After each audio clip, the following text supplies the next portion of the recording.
My name is Bryant Weston, and today I'm going to break down the importance of sports mental health. So, no matter how good you are as an athlete or how much experience you are, there's going to be times where things are mentally challenging and frustrating. An athlete's mental health changes constantly throughout the day, whether they have a good practice, a good game, bad practice, bad game, and it is really important for them to maintain the same mental state so they can just perform the best they can each and every day. Personally, my experience as an athlete, I've had lots of different mood changes within games and injuries, and I either get too down on myself when things go bad, or I get too happy and too confident when things go good. And I've learned that it's really important to keep that medium level, um, because things always change as an athlete, like physically and mentally.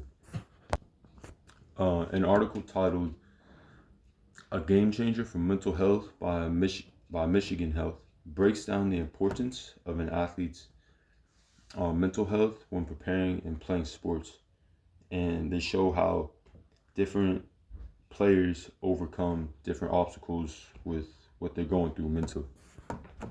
There are lots of different mental like challenging hurdles as an athlete every day.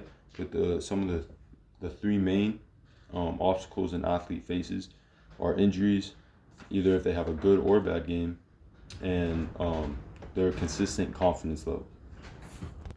To start off, one of the most mentally challenging things an athlete has to go through is their level of injuries. Um, Lots of each athlete gets injured constantly throughout their career, and it is really important. And one of the most important things about being injured is your mental state and how you work with that injury. Lots of questions arise when people get injured, like how long will I be hurt? Um, how like when will I be back on the court or field?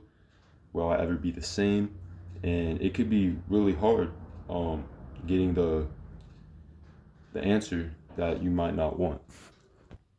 And studies and research actually shows that when someone is injured and they have a positive mindset throughout their recovery time, that it actually speeds up the process and gets the athlete back playing a lot quicker than if they had a negative mindset and they're always down, because different um, things flow in the body, and that it shows that negative towards the injury. Secondly, another obstacle an athlete has to overcome is mentally is if they have a good game or a bad game. Sometimes when an athlete has a bad game, and personally I've experienced this, I get way too down on myself. I think it's the end of the world, and I'll never be what I want to be in my sport. And vice versa, where if an athlete has a really good game, they might walk around with the biggest ego and then think that um, they're at the top, which the very next game they could have a not so good game. So it's really important to try to keep that medium ground, and after each and every game or performance, you just go on and then you just try to prepare for the next one the best you can.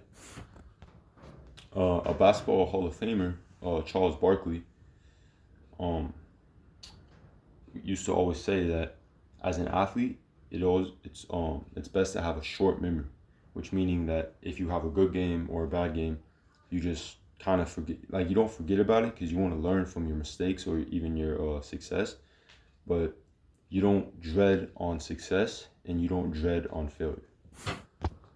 Lastly, the last obstacle I want to explain today is a different athlete's confidence level. So confidence can really make or break a player. A player with great confidence is gonna get the most out of it. If the coach and that player's teammates has a lot of confidence in that player, they're gonna perform um, the best that they can.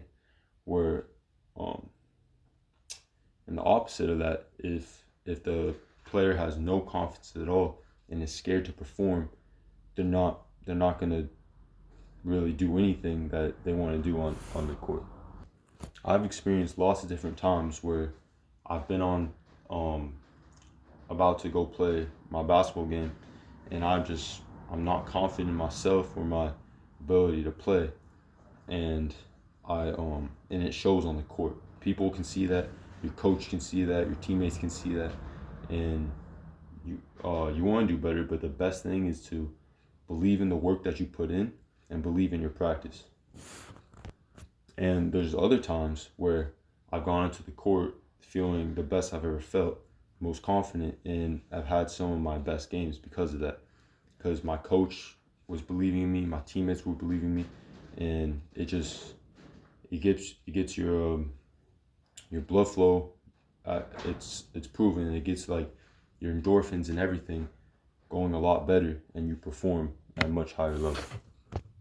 In conclusion, almost every athlete that plays sport is gonna have to overcome some mental barriers and get over that step to become better.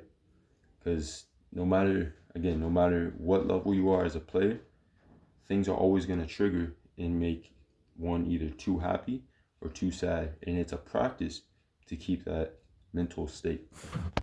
And while there are countless mental challenges an athlete may face, the three main that are most common are injuries, how the athlete